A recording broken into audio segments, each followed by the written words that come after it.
Bonjour à tous, bienvenue dans ce 4e épisode de Regard sur l'hypnose. Aujourd'hui, je reçois Michel Wozniak. Alors Michel Wozniak, c'est qui? Eh bien, d'abord, c'est mon ami, c'est un formateur PNL hors pair et c'est le seul maître formateur PNL francophone certifié par Richard Bandler. Autant vous dire qu'aujourd'hui, on a quelqu'un qui maîtrise vraiment la PNL et les états modifiés de conscience. On va parler manipulation et influence. On va parler en quoi la connaissance des phénomènes hypnotiques permet de mieux comprendre ce phénomène qui est partout dans notre vie, l'influence et la manipulation. On va parler apprentissage, on va parler sortir de sa zone de confort, on va parler reprise de contrôle. Voilà ce qu'on va découvrir dans ce nouvel épisode de Regard sur l'hypnose. J'espère vraiment que cet épisode qui sort un peu des sentiers battus, va enrichir votre vision que vous avez de ce que l'on peut faire avec le cerveau. Ça a été pour moi un pur bonheur d'échanger avec Michel et j'espère vraiment que cet entretien va vous plaire. Très bonne découverte et à très bientôt. Eh bien, bienvenue Michel. Merci Julien. Je suis super content de t'accueillir aujourd'hui sur cet épisode de Regard sur l'hypnose. Regard sur l'hypnose, c'est pour moi un moyen d'explorer ce que c'est que l'hypnose et les états modifiés de conscience. Et c'est une chance pour moi d'avoir le seul maître formateur en PNL francophone, de PNL Bandler, avec moi ce soir pour échanger. Et c'est vraiment un grand plaisir et un honneur de passer du temps avec toi ce soir. Et ben moi, c'est un grand plaisir d'être avec toi. Tu sais que je t'adore, que tu es vraiment quelqu'un d'important pour moi parce que tu es, voilà, tu quelqu'un qui, je trouve, est d'une rare qualité et d'une rare, ouais, je voulais dire complexité, mais en fait, c'est dans un sens ultra positif, dans le sens où tu te Ok, poses beaucoup de questions, où tu ouais, je t'adore, quoi. merci beaucoup. Et est-ce que tu peux te présenter un peu, nous dire qui t'es, d'où tu viens en fait, et qu'est-ce Mmh. qui t'a emmené à la PNL et à l'hypnose?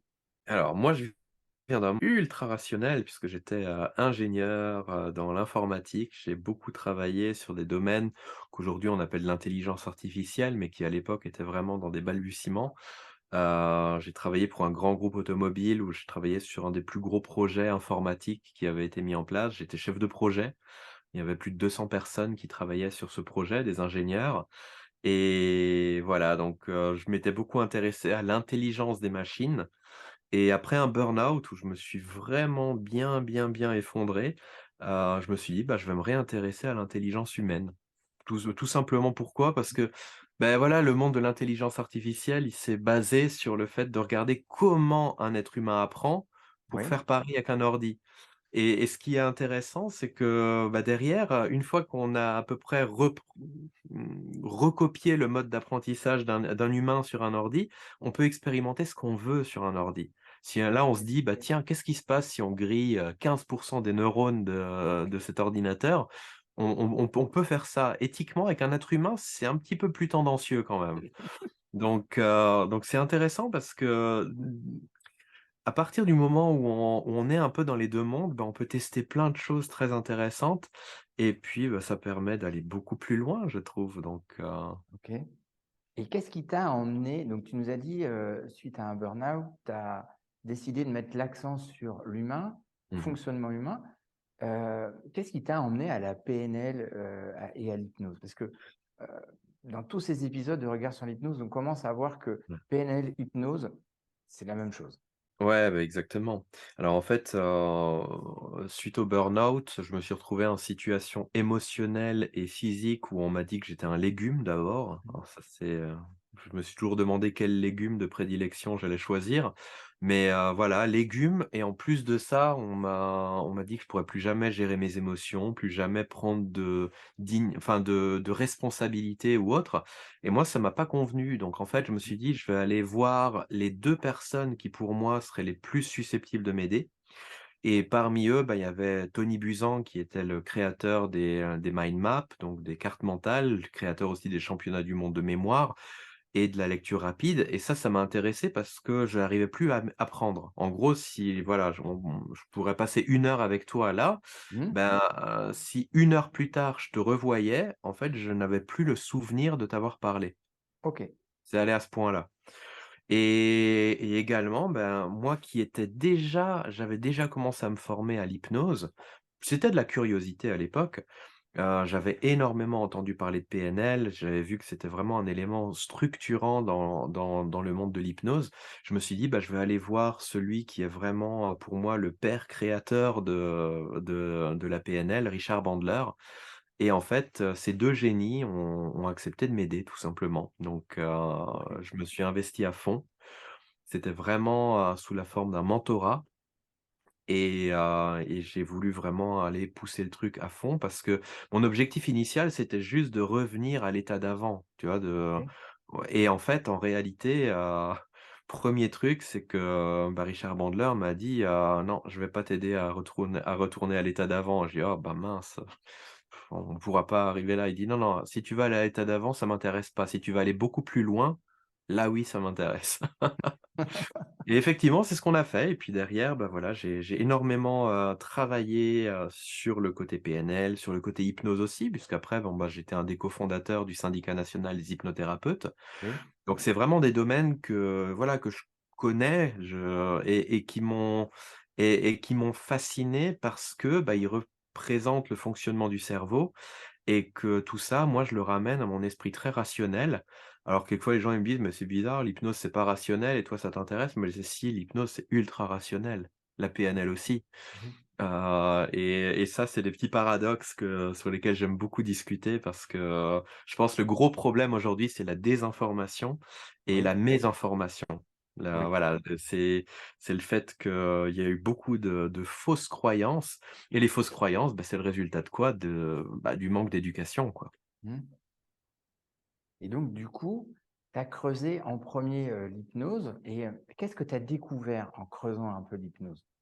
Ben le premier truc que j'ai découvert, c'est qu'en fait, c'est un état, totalement naturel, quoi.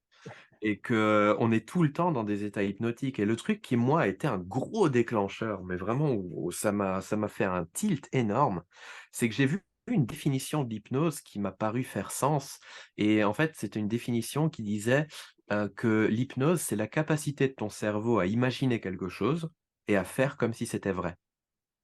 OK.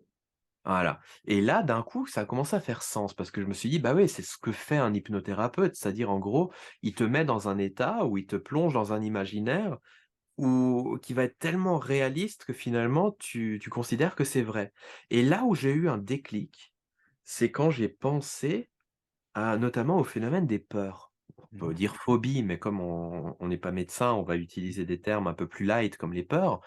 Heu et je me suis dit: «C'est vrai que si tu pars en Australie et d'un coup, tu te retrouves nez à nez avec une tarentule, c'est normal d'avoir peur, Mmh. parce qu'il y a un danger qui est réel». Mais ce qui est curieux avec une personne phobique notamment, c'est que tu lui montres la photo d'une tarentule, il va avoir la même réaction. Oui. Le cœur qui accélère, montée de cortisol, montée d'adrénaline, la tension qui augmente et je me suis dit: «C'est quand même bizarre parce que c'est qu'un bout de papier avec des points de couleur, une photo». Et pourtant, la personne réagit comme si c'était vrai. Et quand j'ai eu ce «comme si c'était vrai», ça m'a résonné par rapport à cette définition de l'hypnose. Je me suis dit: «Mais en fait, en réalité, quand j'ai une réaction de peur ou de phobie, c'est juste que je me suis créé un état hypnotique, en fait». Et là, Exceptionnel. ça a fait un gros waouh! Oui. Et oui, et là, du coup, on arrive à faire le lien, en fait, avec un état naturel chez nous, Ouais, ouais, constant. ouais. C'est-à-dire que la perception qu'on a des choses, la vision qu'on va avoir d'un événement va déclencher chez nous un comportement, Mmh. mais ça, on est dans des états de transe différents. Par exemple, Exactement.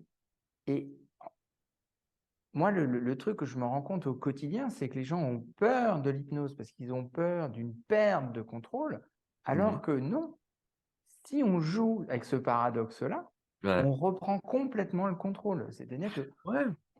Et le problème, c'est l'apparence, parce que finalement, quand tu regardes, par exemple, un état hypnotique, une personne dans un état hypnotique, souvent, en fait, elle a les yeux vitreux, elle a l'air assez, apathique, Mmh. voilà. Mais en fait, c'est le principe du canard sur un lac. Quand tu regardes un canard sur un lac qui est en train d'avancer tranquillement, tu regardes à la surface, il y a pas grand-chose qui bouge. Si, tu as le canard qui avance tout doucement, mais si tu regardes sous l'eau, ça va à fond quoi, les Mmh. papates, elles bougent à fond et un état hypnotique, c'est pareil, c'est-à-dire extérieurement, ce qu'on voit, c'est que, ben, il y a pas l'air d'y avoir grand chose qui se passe, mais en fait, c'est un état d'intériorisation. Ce qui fait que si tu regardes en profondeur, en fait, c'est extrêmement actif C'est ça. et c'est ça qui est intéressant, c'est que au contraire, je dirais, plus on est dans un état hypnotique, plus on est finalement en contact avec nous-mêmes, en Oui. réalité. On Mais c'est vrai que nous-mêmes, ça se passe dedans, quoi. Ce qui se mmh. passe à l'extérieur, c'est simplement une manifestation extérieure de nous, mais en réalité, ça se passe vraiment à l'intérieur. Et est-ce que tu es d'accord avec le fait que plus on apprend à être en contact avec nous-mêmes et plus on apprend à se connaître et plus on apprend à agir de façon différente selon certaines situations? Ah bah, totalement et puis, en fait, le problème, c'est qu'on n'est pas né avec un manuel d'utilisation, quoi Mmh. et je disais aux gens, c'est pareil quand tu regardes, un et ça, c'est la différence avec les animaux. Nous, on a 3 chats, quand tu regardes un chat, déjà, au bout de 3 semaines, il est quasiment autonome, quoi. Oui. Il peut s'alimenter, il peut fonctionner. Un bébé humain, avant l'âge de 1 an, il y a pas grand-chose, hein. Donc Mmh. on se dirait: «Mais c'est quoi? C'est que les humains, on est stupides». Non, c'est pas ça. C'est comme on est plus complexe, Mmh. ça prend plus de temps, en fait. Ça. C'est une organisation plus complexe à mettre en place. Mais le problème, c'est que la complexité, elle a des avantages, mais elle a aussi des inconvénients. Et le gros désavantage de la complexité, c'est que plus il y en a, plus c'est difficile de la gérer, en fait. Ce qui fait que, bah, voilà, une machine complexe, prend une voiture, c'est vrai que tu la vois extérieurement, ça a l'air, tout de rien du tout, ça a l'air d'être une boîte métallique, Mmh. avec quelques vitres. Si tu rentres à l'intérieur, c'est déjà un peu plus compliqué, il y a un tableau de bord, il y a un volant, il y a tout ça.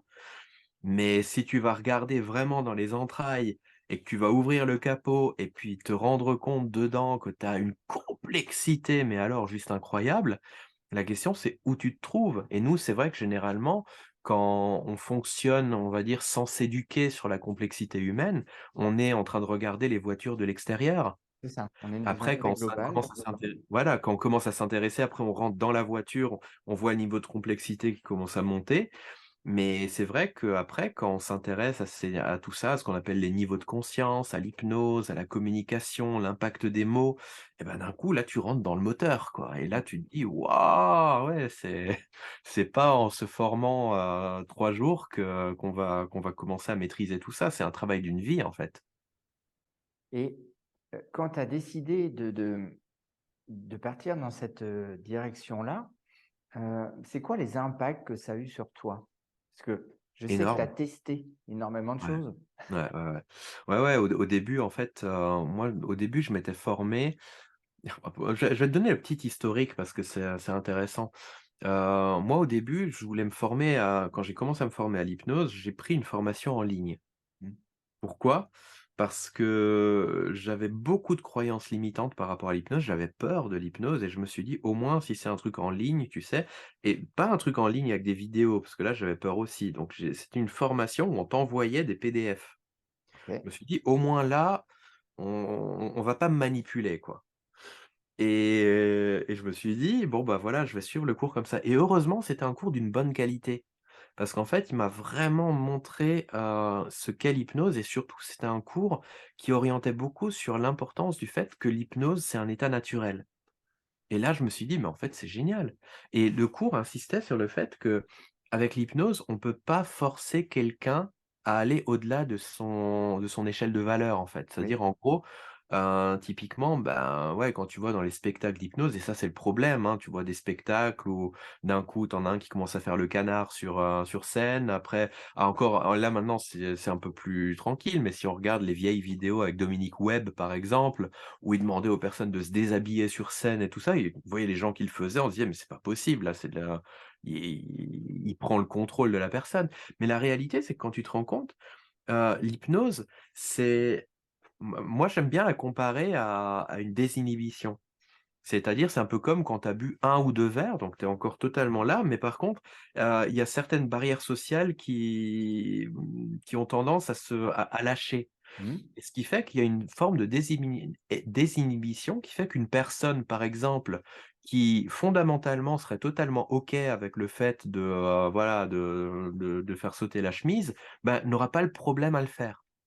Mais une personne pour qui c'est hors de son champ de valeurs, ne va pas le faire. Et dans les Ouais, spectacles de Dominique Webb, souvent, tu voyais quand il disait: «Bah, tiens, allez, maintenant tu chaud, t'enlèves tes» et tu as des personnes qui, ressortaient du truc, qui disaient: «Mais c'est hors de question», qui se levaient et qui partaient, en fait. Et pour moi, ça, quand j'ai vu ça, je me suis dit: «Mais c'est génial». Ça veut dire qu'effectivement, d'une certaine manière, tu es en sécurité oui, parce que, tu vas pas aller au-delà de ce que ta conscience te permet. Et ce côté désinhibé, c'est un petit peu aussi ce que cherchent les personnes quand dans un endroit ou dans un moment convivial, ils boivent un verre ensemble, ils rigolent bien. C'est agréable en fait finalement de se désinhiber parce que finalement, tu es aussi beaucoup plus toi-même mmh. et beaucoup moins dans des conventions, dans le fait de dans l'apparence et tout ça. Et je me suis dit: «Bah, finalement en fait, est-ce que l'hypnose serait pas quelque chose qui révèle beaucoup plus la vraie nature d'un être humain?» Et ça, c'est super intéressant ce que tu cet axe-là, c'est-à-dire de se rencontrer soi-même et de voir en fait dans cet intérieur-là, Ouais. comment on peut agencer nos ressources, comment on peut agencer nos objectifs, comment on peut agencer notre perception des choses pour Mmh. permettre d'être nous-mêmes en fait. Ouais. Qu'il y a Et ce en fait filtre-là en voilà société. et tous les filtres en fait justement, la plupart des filtres en fait, ils tombent d'une certaine manière. C'est-à-dire que, c'est pareil, quand moi je me souviens quand je voulais apprendre à faire du roller, j'avais toujours plein de peurs, tu sais? La peur de tomber, la peur de me faire mal et cetera. Et je me souviens qu'une fois, j'ai commencé à faire du roller le soir quand j'étais fatigué. Mmh. Tu sais? Quand vraiment quand Oui, mon conscient était fatigué et là, d'un coup, c'est une forme de désinhibition aussi. C'est-à-dire qu'à un moment donné, quand consciemment tu es fatigué, tu es beaucoup moins en train de rationaliser, de te dire: «Bah oui, je vais me faire mal, je vais tomber» et là, d'un coup, c'est aller tout seul.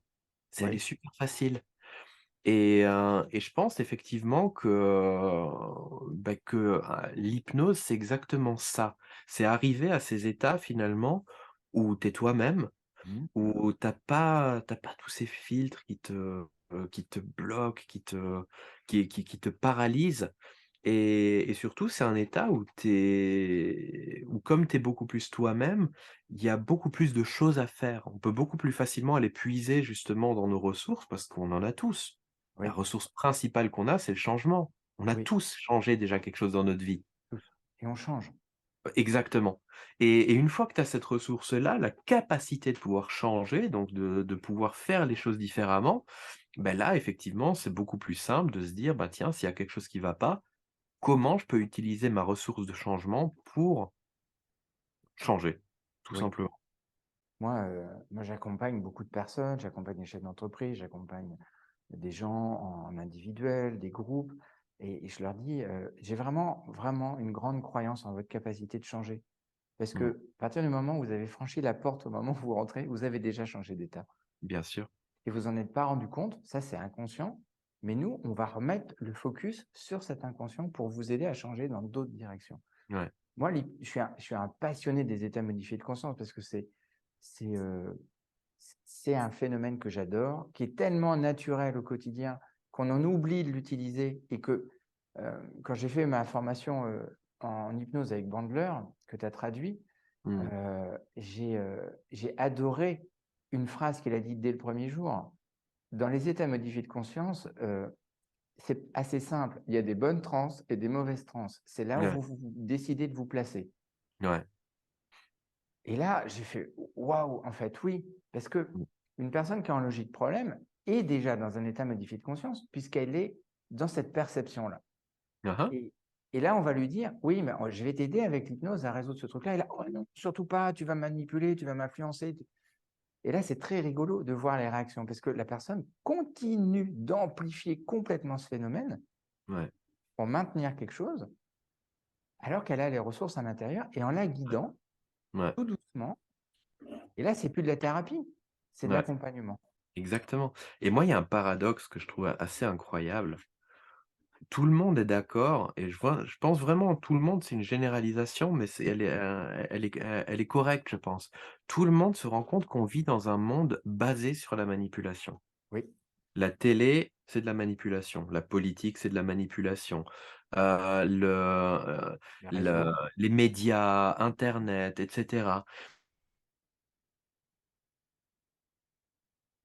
Là, mais pleinement là, la pub, toute la pub que tu as dans la rue et on se rend compte que le monde est basé là-dessus et les gens se disent, quand il s'agit de s'éduquer dans le domaine: «Ah non, non, faut pas, c'est pas bien» et moi, je me demande, on n'a jamais résolu le moindre problème par l'ignorance, en fait. Non.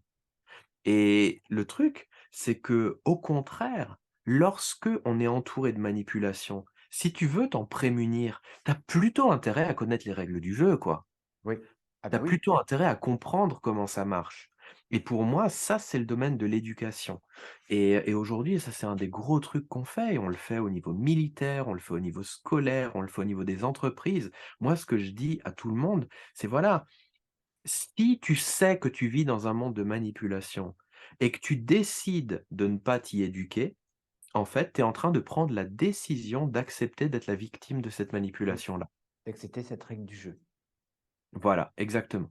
Et donc, en fait, il y a une décision volontaire d'être la victime de toutes ces manipulations-là. Et je trouve que c'est super dommage. Et c'est vrai que quand tu le présentes comme ça aux gens, ils disent: «Ah ben ouais, c'est vrai, effectivement, ça fait sens de se dire que ça serait intéressant de s'y éduquer». Et moi, j'adore justement éduquer des enfants à ça. Mmh. Parce que le problème, c'est que les enfants sont beaucoup plus perméables que les adultes et c'est pour ça que, notamment, quand tu regardes même dans les groupes terroristes, vers qui ils s'orientent le plus? Vers les enfants. Hitler, c'était les jeunesses hitlériennes. Mmh. Pourquoi? Parce que justement, les enfants sont beaucoup plus facilement formatables et ils ont pas encore suffisamment d'armes pour se défendre contre des choses. Et là même la plupart des adultes, ils ne voient pas venir la manipulation. Mmh. C'est pour ça que ça marche, les vendeurs, les pubs, et cetera. Et ce qui est intéressant, c'est les études qui te montrent que les personnes qui se croient être les moins manipulables, en fait, c'est celles qui sont le plus manipulées. Mmh. C'est intéressant ça quand même. Oui, ça c'est Pourquoi? fantastique. Pourquoi? Parce que finalement, quand tu crois que tu pas influençable par la manipulation, en fait, tu baisses la garde. Mmh. Quelqu'un qui a peur de la manipulation, il va essayer de se protéger tant bien que mal, mais comme la manipulation, c'est des détours, bah, bien souvent les barrières qui se met devant, bah, en fait, le manipulateur, il passe à côté. Mais par contre, effectivement, pour moi, c'est fondamental de s'éduquer dans le domaine. Parce Oui. que autrement, bah, effectivement, tu deviens victime de ce truc-là. Heu, il y a tellement d'exemples, en fait, moi, personnels, où je me suis dit: «Mais purée, si j'avais su». Heu, voilà. Et donc du coup, ça fait le lien avec, la question que j'allais te poser. C'est-à-dire que tout ça, ça t'a amené à reprendre une reprise de contrôle sur toi, Ouais. à développer des apprentissages, une Mmh. compréhension. Mmh mh. Et cette compréhension, tu as décidé de la transmettre dans toutes tes formations. J'ai eu la Ouais. chance et l'honneur de suivre des formations avec toi et j'ai vu les impacts, parce que je suis un curieux et j'aime me regarder ce qui se passe des fois en coulisses, regarder. Et j'ai vu cette capacité de transmettre et j'allais te poser une question. Est-ce qu'il y a une typologie de personnes à qui tu as envie d'enseigner? Et quand tu me parles des enfants, Mmh. naturellement, moi, ça vient sur ma logique d'apprentissage, en fait, Ouais. d'apprendre à apprendre. En fait, moi, c'est ça. Moi, ce que j'aime, c'est l'idée de transmettre et effectivement, c'est vrai que souvent les plus faciles à qui on peut transmettre, c'est aux enfants. Mmh. Donc il y a chaque typologie de personne a son charme. C'est-à-dire les enfants, c'est génial parce que eux, en fait, ils ont pas besoin de théorie. Un enfant, tu lui expliques un truc, tu lui démontres un truc, tu lui fais expérimenter quelque chose. Si ça marche, il l'utilise. C'est ça. Un adulte, par contre, a beaucoup plus besoin de comprendre, d'accord? Donc, il faudra lui expliquer et cetera et parmi les adultes, tu as les rationnels, où là, vraiment, il faudra, bonne explication, bien comme il faut. Tu as plus les émotionnels, où il faut leur faire expérimenter et vivre le truc. Donc toutes les typologies sont intéressantes, en fait. Hem Et puis là, on est en train de donner une formation justement de PNL et puis on voit parmi les participants, tout le monde est différent et c'est ça que je trouve fascinant dans ce monde de hypnose PNL parce que moi je dis toujours hypnose/PNL puisque Oui, finalement c'est extrêmement lié.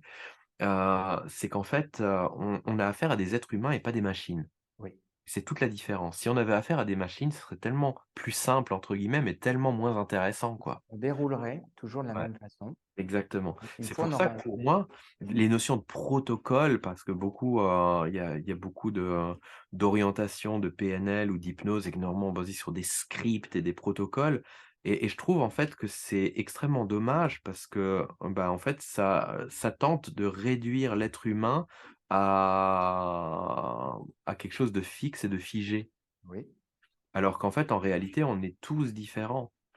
Et c'est tellement plus intéressant en fait de s'adapter à la personne qu'on a en face, de s'adapter au groupe qu'on a en face et là, on est typiquement dans des compétences justement liées à l'hypnose et la PNL aussi. Et et ça, tu l'utilises du coup, tu l'utilises au quotidien? Mmh. Tu l'as utilisé pour toi, tu l'utilises Ouais, en formation. ouais. Est-ce qu'il y a, une anecdote ou un truc que tu voudrais nous partager qui était particulièrement savoureux avec un état modifié de conscience, soit dans une formation ou quelque chose que tu as Ouais, vécu? bien sûr. Alors moi pour moi, j'ai mis vraiment un point d'orgue énorme, à prouver les choses sur moi-même. Oui, Parce que avant, quand j'avais commencé à m'intéresser à l'hypnose, à la PNL, j'étais pas allé à la source et puis je m'étais formé dans plusieurs écoles et j'arrivais à chaque fois au point de me dire: «Bon, bah, OK, l'hypnose, la PNL, c'est bien, ça marche sur les autres, mais ça marche pas sur moi». Je me souviens même après ma première formation d'hypnose, je disais: «Ouais, moi j'arrive à induire un état d'hypnose chez quelqu'un, mais moi, je ne peux pas rentrer dans un état hypnotique».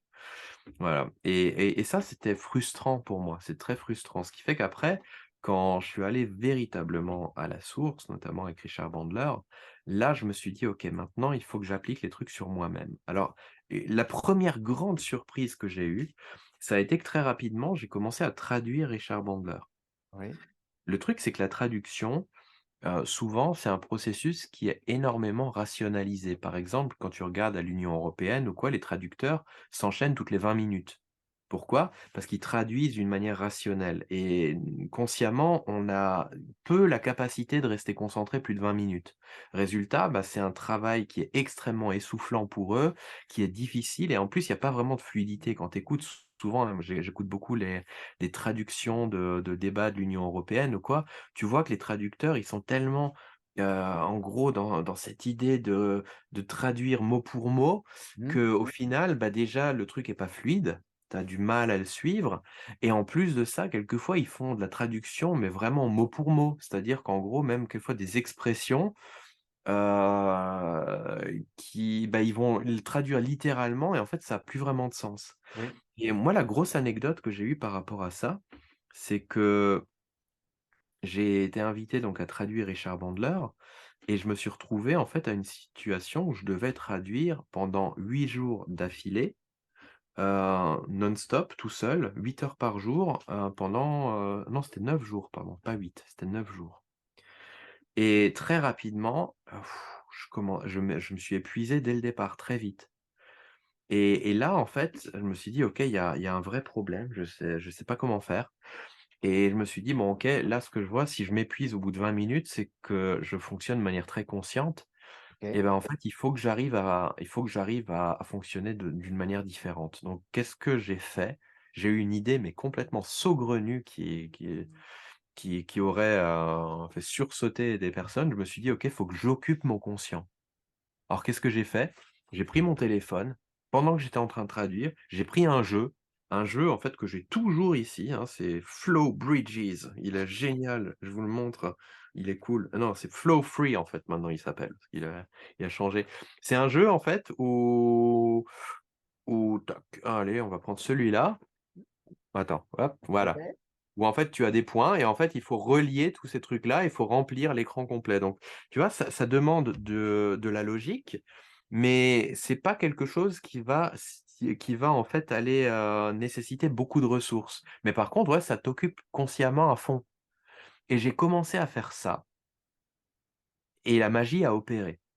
C'est-à-dire qu'automatiquement, comme mon conscient était occupé à ça, au début, c'était plus difficile avec la trad et très vite, en fait, ça a commencé à couler de source et j'ai commencé à traduire d'une manière énormément plus fluide, énormément plus rapide et surtout, j'ai pas vu le temps passer.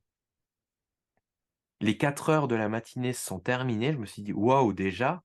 Déjà?» alors qu'au bout de 20 minutes, j'étais KO. Oui. Et ça, pour moi, ça a été une prise de conscience énorme par rapport à ces états modifiés de conscience où je me suis dit: «Ben, en fait, il faut choisir l'état de conscience idéal selon l'activité qu'on fait». Et ça, c'est fantastique ce que tu nous dis parce que là, je suis arrivé au quatrième épisode là, et c'est le point commun de tout le monde Ouais, de choisir l'état dans lequel on veut être. exactement. Et Ouais. ce que tu viens de décrire, ça vient de faire écho chez moi à là, je me suis revu étudiant Mmh. en génie mécanique et à des moments, je galérais à dérouler tous ces théorèmes, toutes ces comment, ces équations de résistance des matériaux et à un moment donné, un jour, j'ai eu l'idée de mettre un casque avec de la musique et je viens de comprendre là, avec ce que tu Ouais. viens de dire, ce que j'étais en train de faire. J'étais en train de battre avec mon pied le rythme de la musique Ouais. et donc j'étais en train d'occuper consciemment une partie et Mmh. là, j'ai réduit énormément mon temps de révision et mon temps même d'apprentissage Ouais.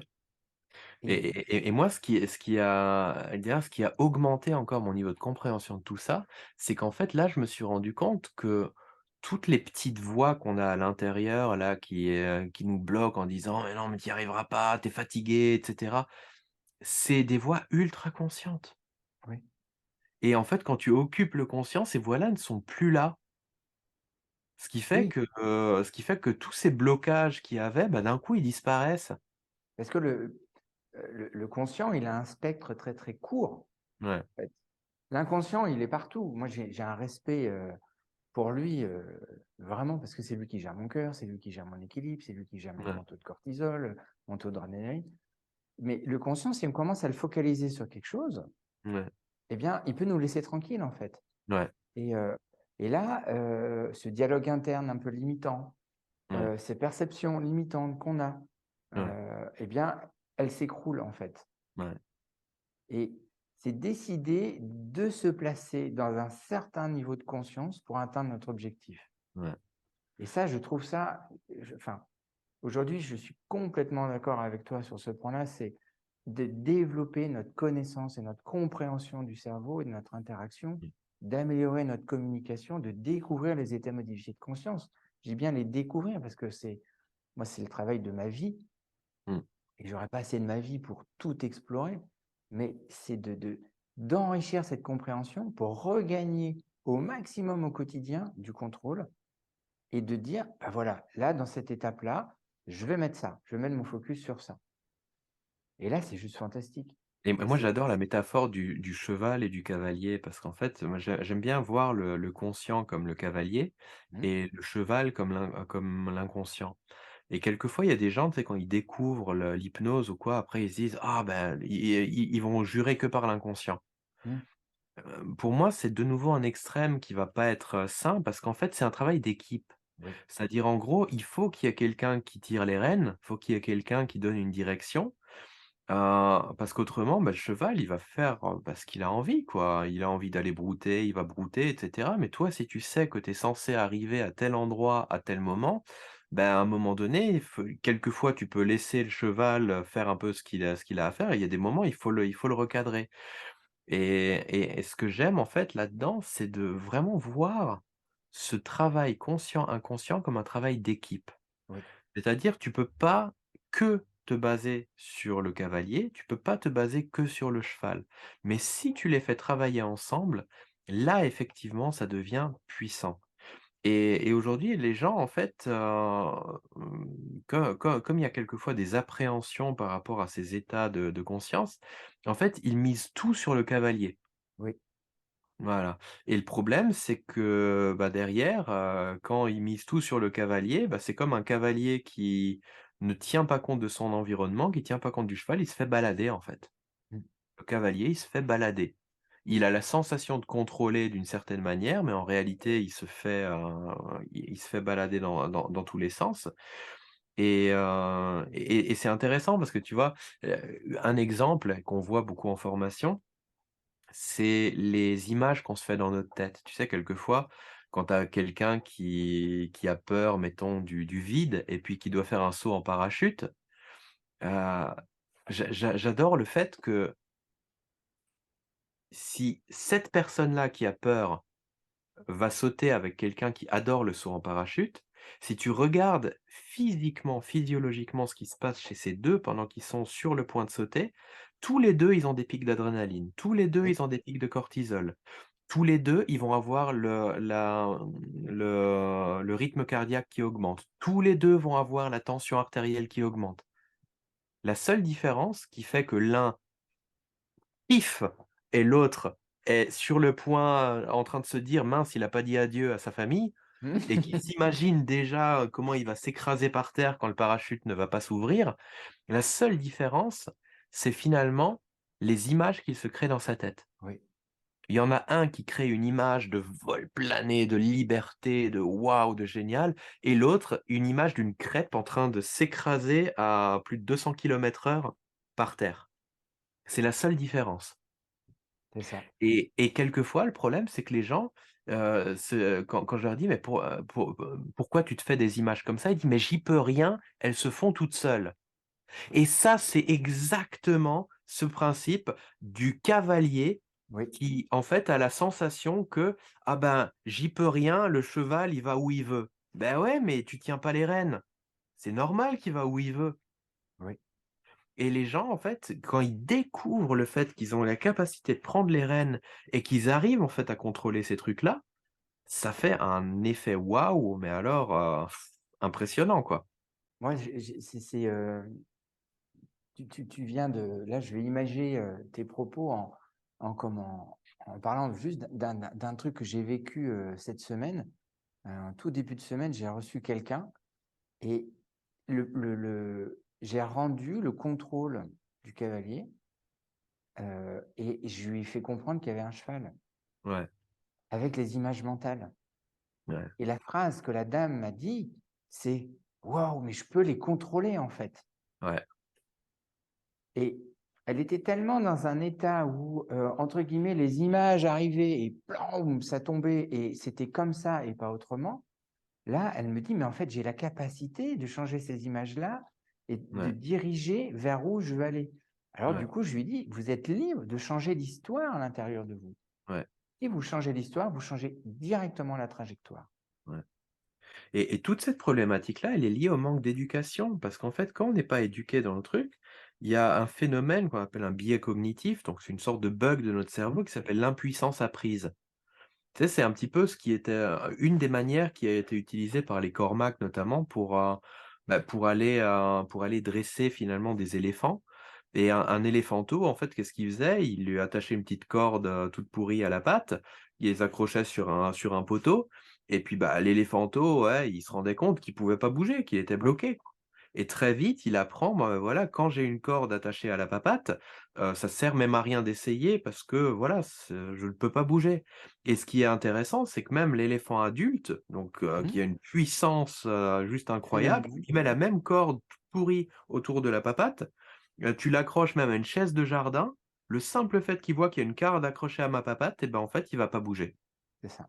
Et l'être humain, c'est un petit peu pareil, en fait. C'est-à-dire qu'à partir du moment où on n'est pas éduqué dans quelque chose, ou alors quand malheureusement quelqu'un, en toute bienveillance, ces personnes qui sont beaucoup dans l'empathie, mais plus que ça, dans la sympathie, qui te disent: «Oh là là, ce qui t'est arrivé, c'est atroce. Oh là là, ça va être tellement dur de dépasser tout ça, ça va être tellement long».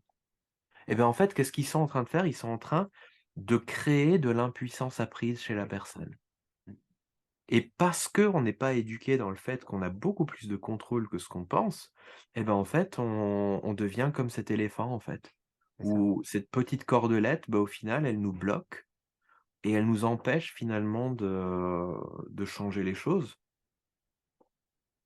Donc du coup, quand je t'écoute, naturellement, toi, tu conseillerais au maximum aux gens d'aller se former, de découvrir, d'expérimenter le plus Ouais, possible, que ce soit dans ouais, le monde de l'entreprise, dans le monde personnel, dans le développement personnel. Moi, aujourd'hui, un de mes vecteurs, c'est de ramener ce contrôle-là dans l'entreprise, c'est-à-dire il y a des règles de management qui sont proches quand même de l'impuissance apprise à des moments, mmh, parce qu'en fait, on n'a pas le fonctionnement du ouais, cerveau. On exactement. croit que c'est, des personnes, mais non, c'est des cerveaux sur pattes, c'est des humains qu'on a Ouais, et que c'est pas on n'a pas une seule trajectoire, on a pléthore de trajectoires possibles ouais. et toi, tu es d'accord avec ça que plus on va démocratiser ça, plus on va enseigner ça, plus on va gagner du contrôle, en fait? Bien sûr, mais l'histoire se répète, hein. Tu sais, si tu regardes dans l'histoire de l'humanité, il a fallu pratiquement 1000 ans, entre les années 800 et 1800, pour que l'éducation devienne accessible à tous, Oui, gratuite et laïque. Et quand dans les années 800, il y a eu les premiers trucs où en fait l'éducation qui avant était réservée à l'élite était possiblement ouverte à des personnes, qui n'étaient pas de l'élite, les premières réactions qu'il y a eu, c'était quoi? C'était de la peur. On s'est dit: «Mais oui, mais si les gens sont éduqués, on pourra plus les contrôler». Et c'est exactement ce qui s'est passé. L'obscurantisme, il suffit de regarder, hein, avec, par exemple, l'Église qui faisait des messes en latin. oui. Pourquoi? Pour que les gens ne comprennent pas. Ça veut dire que derrière, quand tu ne comprends pas, et ben, en fait, tu as un pouvoir de contrôle sur les gens. Et en fait, il a fallu 1000 ans, littéralement 1000 ans, pour que finalement on passe ces étapes de ce que Schopenhauer expliquait comme étant justement les étapes de toute révolution. Schopenhauer, il disait: «Toute révolution passe par 3 étapes». La première, en fait, c'est, considéré comme ridicule. La deuxième étape, c'est considéré dangereux et la troisième, c'est considéré être comme une évidence. Et l'éducation, c'était ça. C'est-à-dire au début, on disait: «C'est ridicule». Éduquer tout le monde? N'importe quoi. Quand ça commençait à se faire, d'un coup, on a dit: «C'est dangereux, ça va mettre en péril le système». Et ouais, c'est vrai, ça a bien secoué le système Mmh. quand l'école est devenue obligatoire. Parce que là, effectivement, et on le sait, par exemple, heu, jamais on n'aurait mis en avant si un politique, faisait des trucs, pas cool, détournait de l'argent ou quoi, jamais on l'aurait mis en avant. Pourquoi? Parce que, ben, il y avait de l'obscurantisme de partout, en fait. Aujourd'hui, bah, il suffit qu'il y ait, un politique qui a pas payé ses impôts ou quoi, ça y est, c'est public, c'est débattu, tout le monde le sait. Alors bien sûr, ça a changé le système, mais ça l'a changé en bien. Mmh. Et je pense qu'aujourd'hui, il se passe la même chose avec la manipulation. C'est-à-dire les principes de manipulation. Moi, j'aime bien, avant, je faisais vraiment la différence, fallait être politiquement correct. Influence, manipulation, attention, attention. Mais la réalité, c'est qu'effectivement, toute communication, c'est de l'influence. Oui. Si je te demande l'heure et puis tu décides de regarder ta montre et de me la donner, je t'ai manipulé concrètement, faut le dire. Mmh. Et tu vois, physiquement, on s'en rend compte. Si tu vas chez ton ostéopathe parce que tu as mal au dos et tu lui dis: «OK, j'ai un problème, aidez-moi, mais surtout ne me manipulez pas», ça va paraître un peu bizarre. Mais le truc, c'est que il s'est passé quelque chose. C'est-à-dire que là, on était dans cette étape depuis, on va dire, depuis Milton Erickson, depuis Richard Bandler, où il y avait cette première étape de Schopenhauer, où au début on disait: «C'était ridicule». Milton Erickson, tout le monde le prenait pour un rigolo au début. Les Oui. psychiatres, au début, lui envoyaient leurs pires clients juste pour prouver comme quoi il y arriverait pas. Mais quand ils se sont rendus compte que systématiquement Milton Erickson arrivait à aider tous les patients, même les plus désespérés, là, d'un coup, ils ont commencé à se dire: «C'est dangereux, en fait, ce truc-là». Dangereux, pas pour l'être humain, mais dangereux pour eux, pour leur position. Mmh. Et parce que c'était considéré dangereux, eux n'allaient pas se former, mais ils allaient critiquer. Oui. Et ce côté dangereux, je pense, est encore resté pendant très longtemps. Et à un moment donné, par exemple, la PNL a été, est passée sous le coup de la Miviludes, la mission de vigilance et de lutte contre les dérives sectaires. Et là, tout le monde disait: «Oh là là, mais c'est horrible pour la PNL». Mais moi, je trouve que c'est génial, parce que la Miviludes, c'est un organisme qui est là pour surveiller les approches efficaces qui ont un pouvoir d'influence et de manipulation important. Le fait que la Miviludes suive la PNL, c'est un message très fort qui veut dire: «Hey, c'est un outil qui marche». Mmh. Et l'hypnose, c'est pareil, on sait aujourd'hui que ça marche. La preuve, même en France où il y a une culture, médicale très carrée, dans tous les hôpitaux aujourd'hui, tu peux Oui, avoir une anesthésie, une hypnoanalgésie ou une hypnoanesthésie même. Dans tous les hôpitaux. Perso, j'en connais aucun où il y a pas quelqu'un qui pratique l'hypnose. Donc en fait, aujourd'hui, on est arrivé à un point où ce côté dangereux est en train de disparaître au profit du «c'est évident». voilà. Aujourd'hui, c'est évident que dans tous les hôpitaux, on peut faire de l'hypnoanalgésie. Aujourd'hui, c'est évident qu'on vit dans un monde de manipulation. Ça, on pouvait pas le dire il y a encore quelques années. C'était tabou de dire ça. Mmh. Aujourd'hui, on peut le dire. Et je peux te donner un exemple très simple parce que l'éducation, effectivement, on se dit: «Ouais, c'est très traditionnaliste» et cetera. J'ai été contacté par une des meilleures écoles de Suisse, il y a pas longtemps, une école privée de Suisse, qui m'ont dit: «Écoutez, on voudrait travailler avec vous». Et moi, j'étais sûr que ça serait pour l'apprentissage, tu sais, technique de mémorisation, mind map ou lecture rapide ou un truc comme ça. Et j'ai demandé: «Et qu'est-ce qui vous intéresserait?» Ils m'ont dit: «Ben, en fait, on voudrait sensibiliser nos élèves qui sont entre l'école primaire et le lycée à l'influence et à la manipulation pour les préparer au monde dans lequel ils vont devoir vivre». Et là, waouh! Je me suis dit: «Mais c'est incroyable, quoi. Waouh! Un énorme waouh!» Et là, effectivement, on arrive à un point où on se rend compte que, bah, finalement, cette étape du dangereux est en train de disparaître. On Oui, commence à oui, se dire: «Mais en fait, ouais, c'est évident, vu qu'on est entouré de tout ça, il faut s'éduquer. c'est ça. Si on ne s'éduque pas, en fait, on se condamne à être victime du truc». Et aujourd'hui, bah, voilà, pour moi, tout ça, ça bouge, les lignes bougent et depuis, ouais, peut-être 2 mois, je me rends compte que il y a de plus en plus d'intérêt par rapport à ça. Oui, Aujourd'hui, même de manière un peu provocante, quand quelqu'un vient et me demande: «Qu'est-ce que tu fais?» Je dis: «Ben, voilà, j'apprends les techniques de manipulation». Et ça aurait choqué ça il y a quelques années ou même quelques mois. Et aujourd'hui, les gens ils disent: «Ah bon? Et est-ce que ça me permettrait de me protéger contre les personnes qui veulent me manipuler de l'extérieur?» Je fais: «Ben, ouais, c'est le principe de l'éducation». Et une fois, j'ai eu quelqu'un qui m'a dit: «Ouais, mais enseigner la manipulation aux gens ou les sensibiliser à ça, ça va créer des dangereux psychopathes». Et là, j'ai eu une métaphore qui m'est venue en tête. C'est la métaphore de mon doigt. Ce doigt que je me suis sectionné quand j'étais gamin. Je devais avoir 11 ans, j'ai fait un il y avait un exercice à faire, où en fait je devais découper un carton et puis j'étais à la maison. Alors déjà, voilà, découper un carton, je suis allé récupérer un cutter chez mon père, sans lui dire bien évidemment. Et comme on m'a jamais sensibilisé au fait qu'il ne fallait pas découper vers soi, mmh, vers un membre. Et ben, en fait, j'ai commencé à découper. Alors déjà, bien sûr, on m'avait jamais dit qu'il fallait protéger en dessous, ce qui fait que j'ai complètement foutu en l'air le lino. Et en plus de ça, et ben, en fait, le carton, ouais, c'est bien découpé, mais il y avait pas que le carton, il y a le doigt aussi qui s'est découpé avec. Et en fait, voilà, je me suis sectionné avec le tendon, avec la totale. Et 3 ans de galère. 3 ans, 3 opérations différentes, dont une greffe de tendon. Enfin voilà, c'est pas le genre de truc qu'on a envie de vivre à mmh, l'âge de 11 ans. Et j'ai appris par la suite que apparemment dans l'école primaire, heu, il y avait une discussion de savoir est-ce qu'il faut sensibiliser les enfants à l'utilisation des couteaux et des cutters et cetera. Et qu'apparemment, il y avait une décision qui a été prise de ne pas le faire parce que c'est des outils dangereux. Et moi, je me dis un truc: mmh, qu'est-ce qui se serait passé si effectivement ils nous avaient sensibilisés? Si pendant 20 minutes, ils nous avaient expliqué: «Bon, bah, écoutez, voilà, ça c'est un couteau, ça c'est un cutter, c'est super dangereux. Par contre, si vous l'utilisez intelligemment, vous pouvez en faire plein de choses sympas sans forcément vous blesser. Première règle, ne jamais découper vers soi. Deuxième règle, protéger ce qui se passe en dessous. Troisième règle, faire attention à toujours le faire d'une manière où même si le truc il devait partir, que ça va toucher rien ni personne».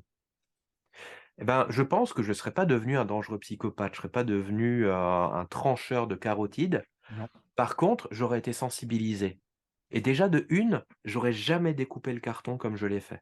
Je mmh, l'aurais découpé dans le sens inverse. Donc mon doigt, je l'aurais sauvé.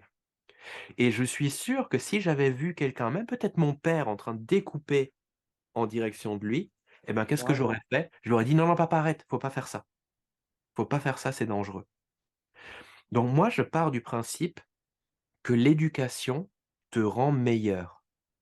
Et dans les principes d'influence et de manipulation, on pense aussi que si tout le monde était éduqué, la société serait bien meilleure. Après, tu jamais les mauvaises personnes d'être mauvaises. Non, Mais si les gens autour de ces mauvaises personnes sont éduqués et voient venir la peuvent personne mauvaise, détecter. eh ben, en fait, on compense. C'est comme dans l'éducation. On pourra jamais empêcher des gens d'être stupides, mais quand les gens sont éduqués autour, on sait repérer les gens stupides. Et on sait éviter de se faire influencer par les gens stupides. Alors que ça, c'était pas le cas à l'époque. C'est c'est c'est c'est hyper intéressant cet angle de remettre l'éducation au centre. C'est-à-dire, Ouais, on est responsable de notre cerveau, on est responsable des actes qu'on fait, on est responsable.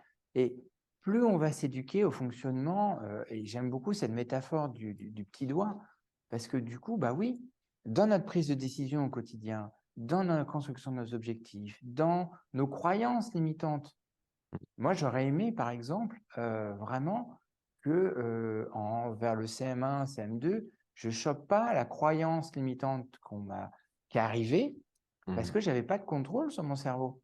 ouais, Et il a fallu, quasiment, une vingtaine d'années plus tard que je transforme cette croyance pour m'autoriser à parler en anglais devant des ouais, gens. exactement, ouais, Parce que, j'ai pris cette croyance comme vraie, mais j'avais pas le système pour la transformer.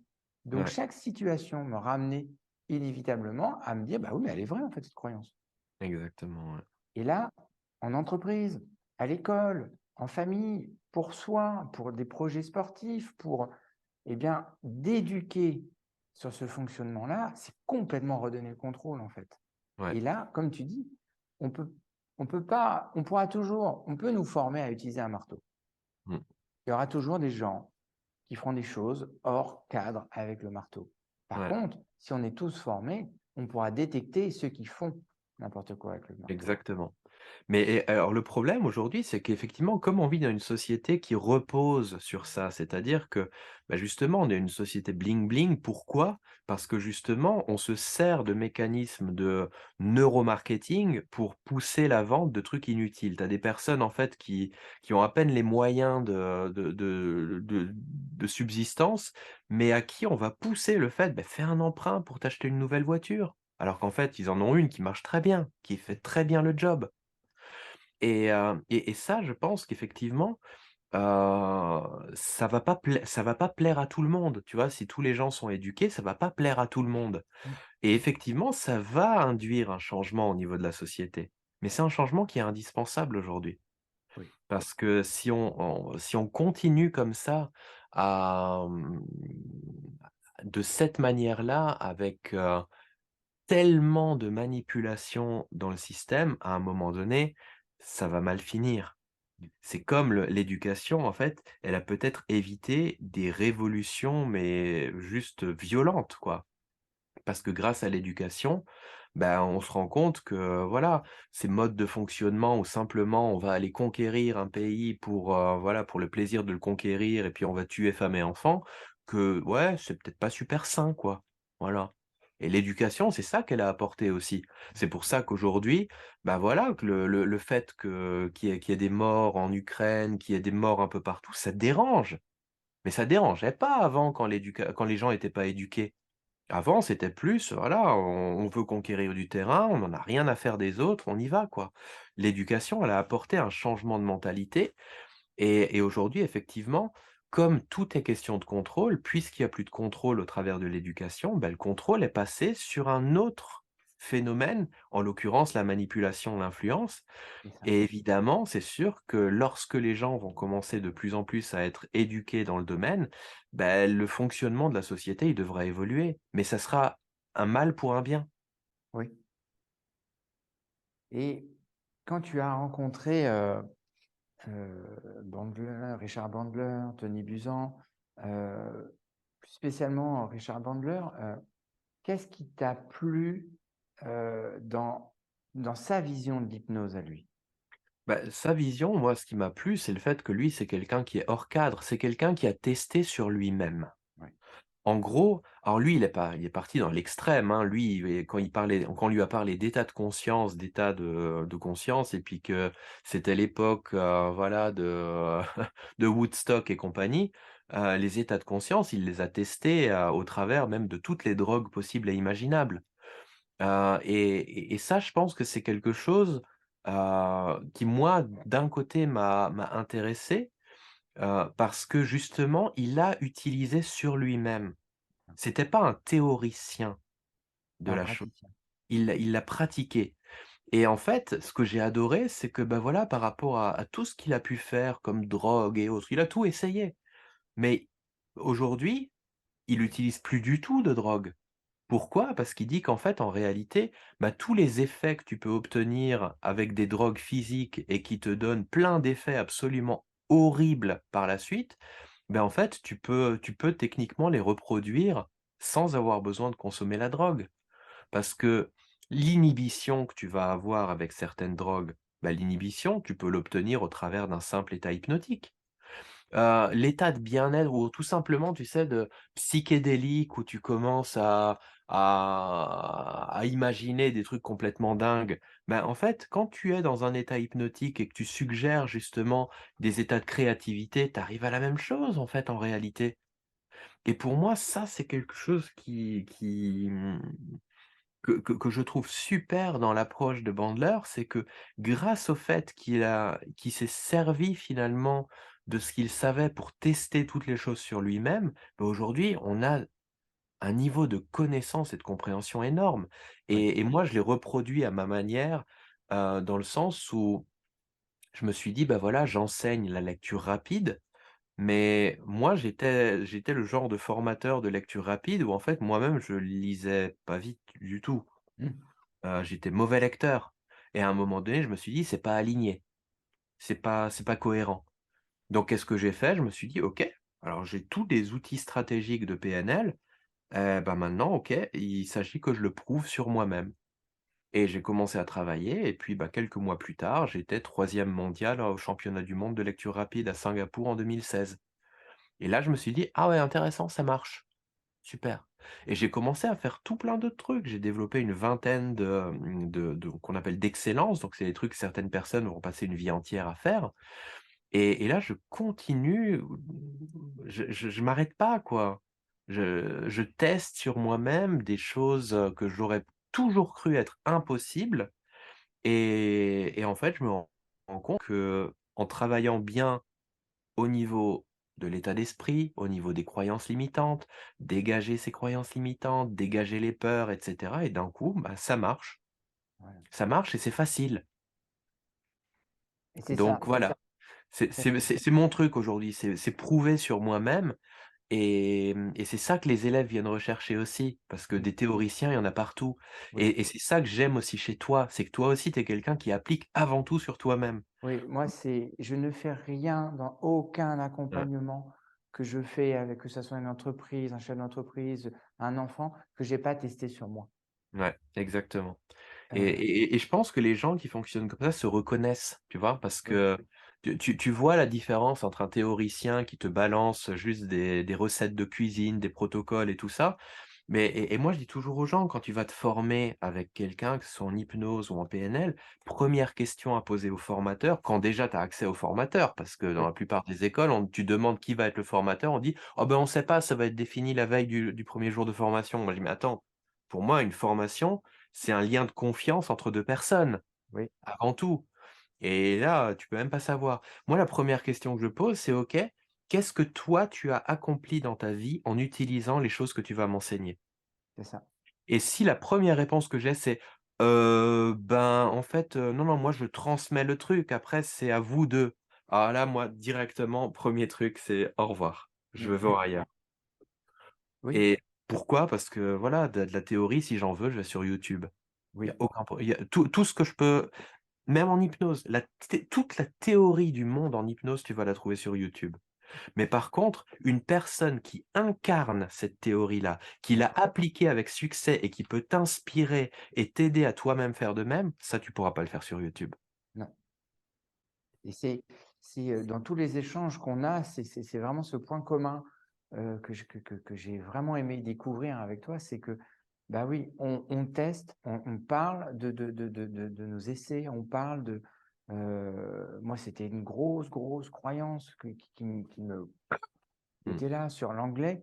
Et en fait, aujourd'hui, je commence à vraiment m'amuser. Et Ouais, donc, j'ai le plaisir de terminer des phrases, de même de prononcer des mots. L'autre jour, j'ai coaché une dame en anglais et là, elle me dit mais c'est quand même dingue, vous me parlez même plus de votre problème. ouais, Vous êtes en train de me parler de vers où vous allez aller. ouais, Et là, c'est la reprise de contrôle et c'est le fait de pratiquer. Quand j'enseigne l'hypnose ou quand je forme les gens un peu à la PNL, je leur dis, c'est la vision et c'est surtout ce que vous allez en faire ouais. et ce que vous allez pratiquer au quotidien. Mmh. Parce que je vois tellement de personnes qui ont été formées, ah oui, oui, ça, j'ai fait ça, j'ai fait ça. Est-ce que vous l'avez pratiqué? Est-ce que vous l'avez mis en œuvre sur vous? Ouais. Et on a tous besoin de quelqu'un, comment Bill Gates disait qu'on a tous besoin d'un coach à un moment donné pour Mmh. nous permettre de nous recadrer, de nous fixer un objectif. Ouais. Mais pratiquer, pratiquer sur soi, expérimenter, être un terrain de jeu en fait. Cette Ouais. C'est ça. flexibilité, eh ben, moi je la retrouve dans les états modifiés de conscience et de m'amuser avec en fait. De dire Mmh. bah, aujourd'hui, tiens, je vais essayer cet état-là en fait. Ouais. Et, et je vais voir ce que ça va m'apporter et si ce n'est pas satisfaisant, je le changerai demain en fait. Mmh. Et ça, je trouve que on vient de faire un lien dans cet épisode-là sur l'apprentissage, en fait. Ouais. C'est-à-dire que plus on va apprendre, plus on va comprendre ce fonctionnement, comme tu as dit très justement, tout début, on n'est pas livré avec le manuel. Ouais. Donc, il ne faut pas croire que la vision qu'on a est la réalité. Ouais. Tout est subjectif et on peut tout transformer. Moi, je me souviens de mes premières expériences hypnotiques, c'était de regarder passer les nuages petits. Et au départ, j'imaginais les formes, j'imaginais les.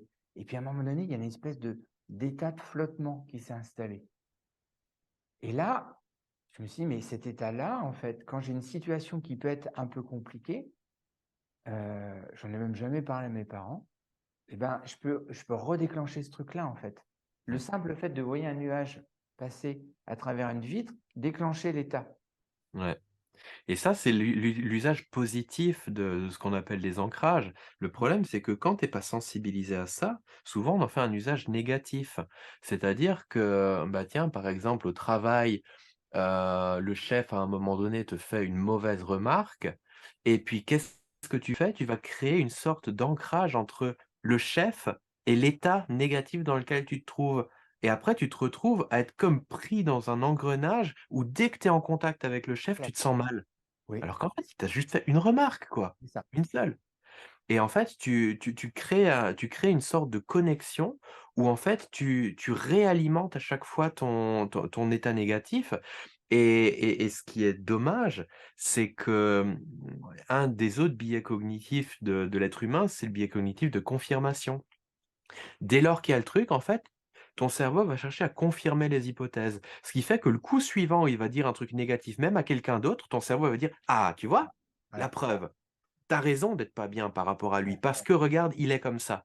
Et le coup suivant, encore plus et encore plus et Et là, encore on est plus. réactive. Ouais, On réactive, on et tu te fais réactive. prendre dans le truc. Et là, on est dans une mauvaise transe. Ouais, Et c'est parti. On ne perçoit qu'à travers ce phénomène-là, alors qu'il y a pléthore d'angles de vue sur la ouais. situation. Et c'est vraiment une transe parce que quand tu prends la définition de l'hypnose qui est: le cerveau imagine quelque chose et fait comme si c'était vrai. Quand ton cerveau se dit: «OK, donc ton chef, c'est un manipulateur, ton chef, c'est un dangereux, ton chef, c'est ci, c'est ça», moi, je suis sûr, tu demandes à la famille de ce bonhomme s'il est comme ça. Non, pas du tout. C'est juste que en tant que chef, il a dû effectivement peut-être te recadrer une ou 2 fois. Peut-être il t'a dit des choses d'une manière un peu crue parce que le matin, il s'était mal réveillé ou parce que lui-même était sous stress. Et en fait, ton cerveau a imaginé comme quoi le gars, c'est un manipulateur, c'est un dangereux, c'est un ci, c'est un ça, et il fonctionne comme si c'était réel. c'est En ça. fait, tu t'es créé une hypnose super négative. Tu es dedans et de nouveau, tu es dans le déni parce que quand on te parle après d'hypnose, tu dis: «Ah non, non, non, ça Mmh. n'existe pas, non, c'est pas bien» et en fait, tu vois, ça alimente ces états, en fait, de déni, où tu es complètement, en fait, à côté de la réalité, en réalité. Voilà. Et je te remercie vraiment, d'avoir pris le temps de partir sur cet angle-là ce soir, de voir en fait, bah, que ces états modifiés de conscience, ils sont là. Mmh. Plus on va apprendre à les connaître et à jouer avec, et plus on va simplifier la vie, et plus on gagne en flexibilité, en fait. Ouais, exactement. Ouais.